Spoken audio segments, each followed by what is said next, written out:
Os menores não poderiam estar ali. As mulheres depois de 40, que é quando sai o Código Penal, também não poderiam estar ali, mas estavam.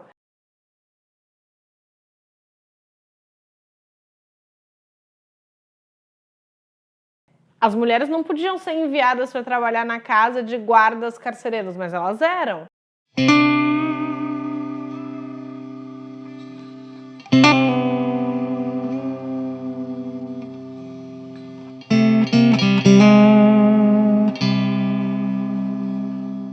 Você consegue ver que existem várias brechas da legislação, coisas que a lei não permite, que aconteciam e a gente só sabe porque a gente tem acesso a isso. Então, o acervo, além de guardar a memória de pessoas que seriam absolutamente esquecidas historiograficamente, né? Não no seu âmbito pessoal, mas para a história, seriam vidas que seriam esquecidas, que a gente dificilmente teria acesso.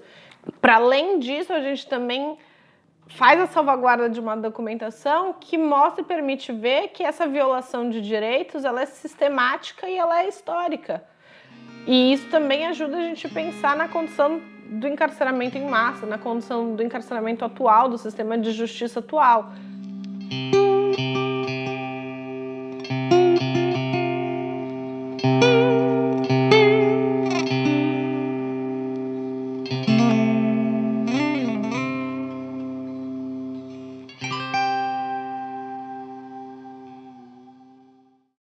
Eu entrei no projeto, eu entrei como voluntária e 6 meses depois eu já estava na extensão, com uma bolsa de extensão.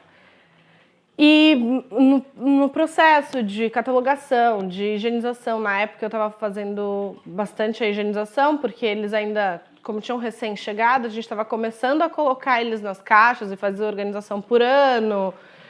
E aí, um dia eu estava mexendo, acho que 2015, eu estava conversando com a Viviane e ela falou, vamos começar a pensar em tema, né? Na época a gente tinha que escrever agora eu acho que é só um resumo expandido, mas na época a gente tinha que escrever o artigo de iniciação científica.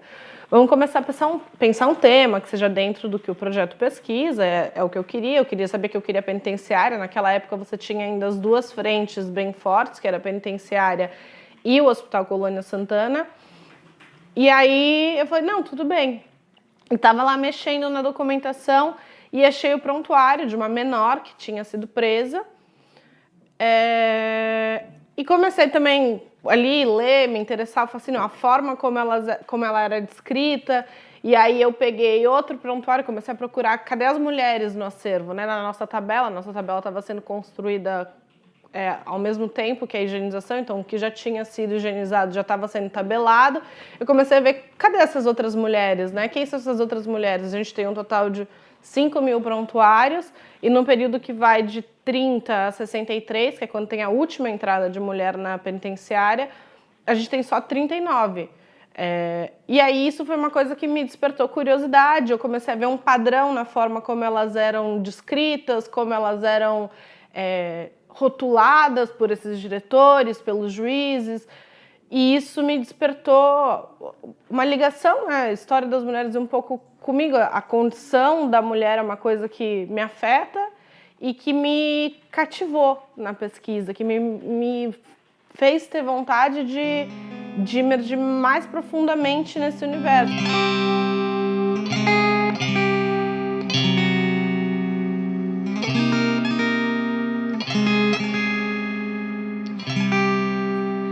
Pequenos vestígios que são deixados, né? Além de serem fragmentos, a gente tem que entender que, como qualquer fonte, né, como qualquer fonte histórica que você vai pegar, existe uma intencionalidade por trás do registro daquela fonte.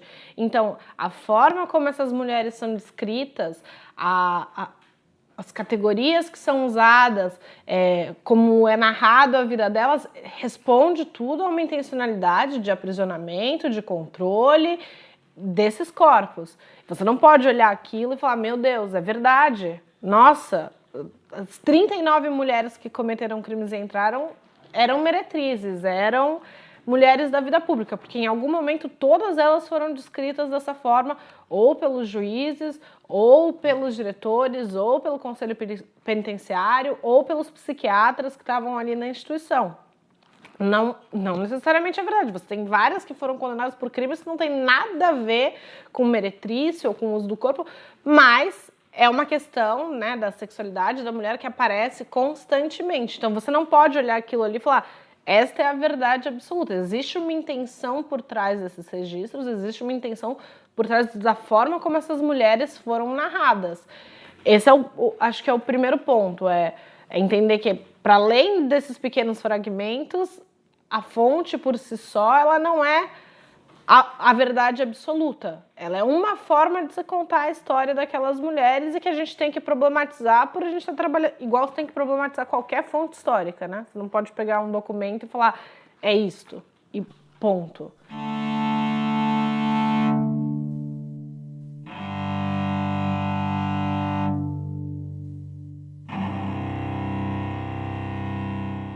O local da mulher e a condição da mulher na sociedade naquela época era o lar, era a esfera privada. Então, as oficinas de trabalho, o fato de elas serem enviadas para trabalhar na casa de guardas carcerários, na casa dos diretores, são todas estratégias voltadas para uma punição doméstica. Essas mulheres precisam voltar e trabalharem e representarem essa figura que era muito importante para a manutenção do Estado, principalmente na década de 30, 40, quando você tem essa consolidação do Brasil República, e aí você depois tem uma consolidação de projetos nacionais com Getúlio Vargas, que continuam, né? Não é que ali pós-Getúlio, quando você tem Juscelino e depois a ditadura militar, essa ideia morre. Ela vem de antes dele, ela ganha um foco muito grande nesse projeto nacional ali na década de 30 e 40, mas ela vai continuar, talvez na ditadura militar se intensifique mais ainda essa figura, que é uma figura que a gente vê nos dias de hoje, da bela, recatada e do lar. Então você tem essas intencionalidades punitivas voltadas para a domesticidade que são feitas e são tecidas para o corpo feminino. Não à toa que o caso que eu estudo não né? É uma penitenciária masculina, não gosto nem de chamar de penitenciária mista, era uma penitenciária masculina que recebeu mulheres sistematicamente até a década de 60, mesmo o Código Penal não permitindo. Mas o caso das penitenciárias exclusivamente femininas, como é o caso da penitenciária de São Paulo, a penitenciária do Distrito Federal, na época, que era o Rio de Janeiro, a Madre Pelletier, que foi a primeira penitenciária exclusivamente feminina no Rio Grande do Sul, e foi a primeira do Brasil, ela estava na gestão de freiras. Não eram guardas e não eram diretores que estavam lá gerindo o encarceramento feminino, eram freiras, porque você tem a ideia da virtude feminina, da mulher feminina ideal, que é a mulher católica, é a mulher que chora pelo marido quando ele morre, é a mulher que cuida dos filhos. Você tem esse estereótipo que seria quase da Virgem Maria, né? A minha mãe é uma santa, é o que você vê as pessoas descrevendo. Então você tem essa figura da mulher, mãe, dona do lar, santificada, e aí a gestão das penitenciárias femininas foi, intencionalmente por esse motivo, dado para freiras durante muito tempo, né? A Congregação do Bom Pastor geriu não só no Brasil, mas na Argentina, no Uruguai, nos Estados Unidos. As penitenciárias femininas foram costumeiramente dadas, até quase a década de 80, à gestão da Igreja Católica para fazer o cuidado.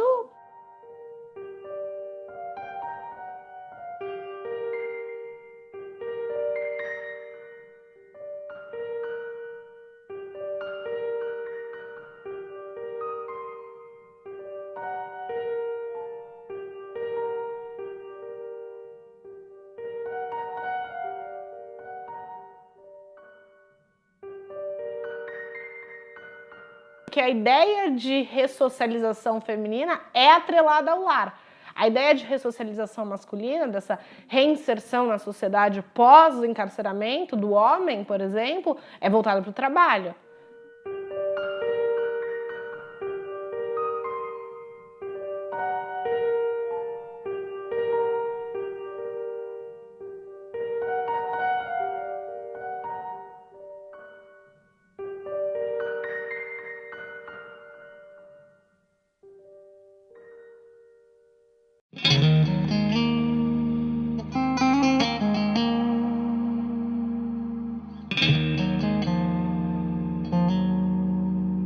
A Catarina foi presa por matar o sobrinho dela, junto com, se eu não me engano, são 14 pessoas da família. E tinham 4 ali dessas 14 que trabalhavam na família. E eles mataram o sobrinho. Eles eram descritos enquanto uma grande quadrilha no sul do Brasil. O juiz fala que eles assombravam desde o sul de São Paulo até o ermo do Rio Grande do Sul. Eles são descritos como os maiores facínoras do Brasil.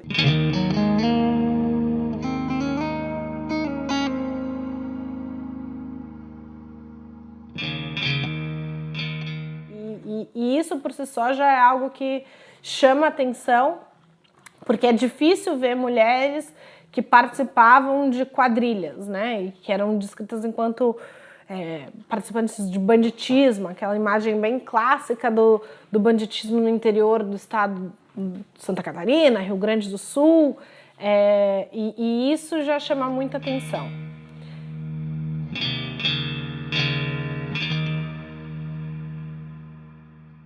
Me parece, nas cartas, e ela escrevia muitas cartas, que ela sabia dessa imagem que ela tinha. Então, uma das coisas que ela faz nessas cartas que ela escreve, no tempo em que ela passou na penitenciária, é recontar e reconstruir a imagem dela. Ela tem, né, narrativas de si, sobre a família delas, que são incríveis, e numa tentativa de, olha, eu sei que vocês me veem dessa forma, mas isso não sou eu, entendeu? Não sou bandida, não sou uma dona de casa, eu sou uma mulher de família. Eu chorei quando meu marido morreu, estou em luto até hoje, eu tenho meus filhos. E ela vai fazendo isso numa tentativa de barganha da própria, para que ela pudesse existir, né? Não é nem, a gente fala táticas e práticas de resistência, mas eu acho que em sistemas como esse não é nem de resistência, provavelmente, é de existência, de subsistência, para que você possa existir ali dentro com melhores condições. E isso também é algo que torna ela diferente. Eram raras as mulheres ali, quando eu analiso também nos gráficos, que sabiam ler ou escrever. E ela sabia. E ela usou disso para benefício próprio.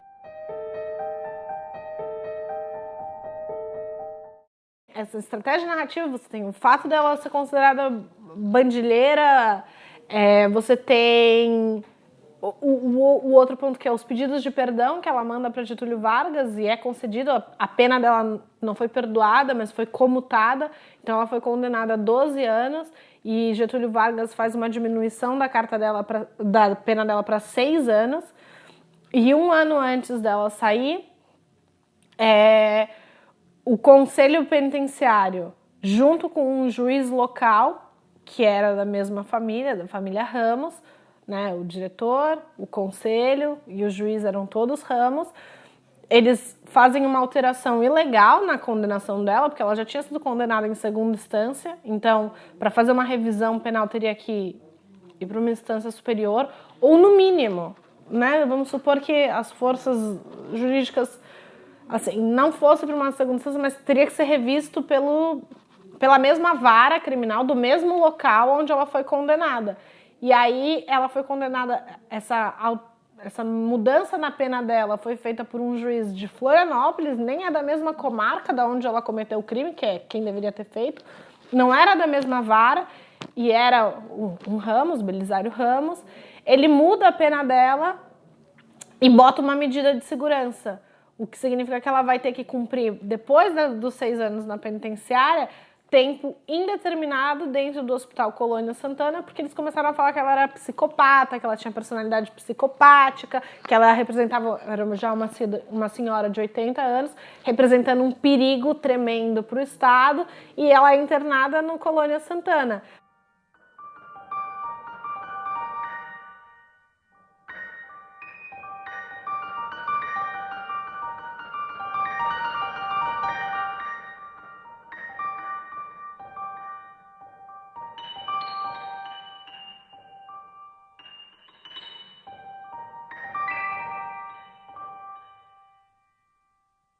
Do Colônia Santana, ela escreve outra carta para Getúlio Vargas, que é enviada, ela consegue enviar essa carta e a gente só tem acesso a essa carta porque o Ministério de Segurança envia a carta de volta para a penitenciária pedindo explicações do porquê ela não foi posta em liberdade ainda. E aí o diretor fala, o Conselho Penitenciário vai ter que te explicar isso. E aí o Conselho Penitenciário fala, não, porque ela ainda tem medida de segurança e tal. E aí o prontuário dela acaba e ela nunca mais sai.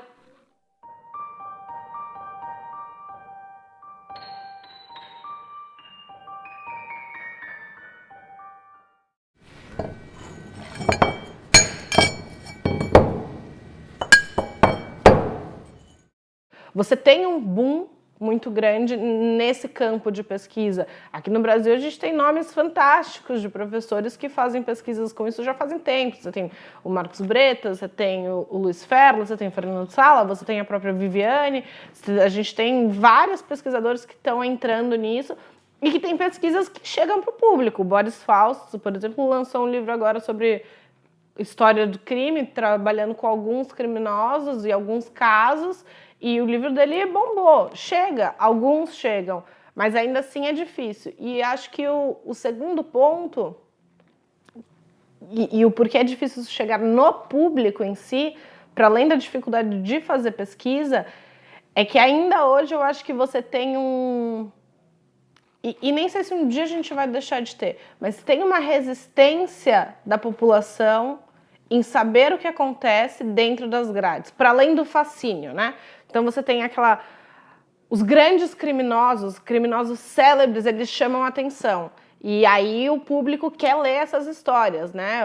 Os criminosos que saíram e têm grandes fugas, ou que eram muito famosos durante um tempo no jornal. Você tem alguns casos de grandes criminosos bandidos, digamos assim, que ganham notoriedade pública e aí isso sim desperta. Literatura criminal é uma coisa muito famosa. Agora, você descrever a situação das penitenciárias e você mostrar a sistemática violação de direitos que acontece dentro desses espaços, você pensar que ali dentro tem vidas, que aquele espaço não deveria ser um depósito de pessoas, você fazer essa problematização da instituição carcerária e das vidas que estão ali dentro,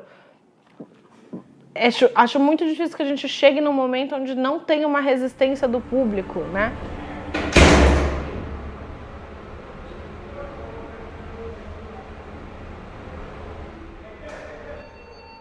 Hoje em dia, esse discurso de bandido bom é bandido morto está muito em voga e muito no contexto político e cenário nacional, mas isso sempre teve, e acho que vai continuar tendo, né? Você tem uma construção histórica sobre esses indivíduos como no local de inimigos, como extremamente perigosos e pervertidos e periculosos, e eles são os grandes inimigos da nação. Então, quando você classifica alguém como inimigo, é quase como declarar uma guerra, e aí aquele corpo ele não importa mais. Né? Você não cria uma empatia, você não cria uma sensibilidade. E se você não tem isso, se o público não consegue se sensibilizar com pessoas que estão sendo amontoadas em 50 dentro de um cubículo, onde elas não estão recebendo alimentação, onde elas não têm a menor possibilidade, depois que elas saem de uma reinserção social, para que elas não voltem a cometer crimes, e isso não gera uma empatia, o público dificilmente vai querer, o público que não tem um interesse um pouco mais sensível, que não tenha já na sua leitura um pouco mais de sensibilidade em relação, dificilmente vai querer saber o que está acontecendo e vai querer acessar esse tipo de pesquisa. Então, ao meu ver, existem dois grandes problemas. Um, a dificuldade de se fazer pesquisa, que cada vez mais vem sendo solucionada e cada vez mais a gente tem tido boas pesquisas sendo feitas sobre isso, mais para o grande público, e para inserir essa discussão num grande público, eu acho que a gente ainda está muito longe, enquanto sociedade, de conseguir olhar para o outro não numa situação de inimigo, não numa situação dessa pessoa precisa ser combatida. E se ela precisa ser combatida, qualquer coisa, qualquer violação de direito pode acontecer com ela, que eu não me importo, porque ela representa um perigo para mim. E isso é muito triste. Porque a gente sabe que a forma como o nosso sistema é feito, a forma como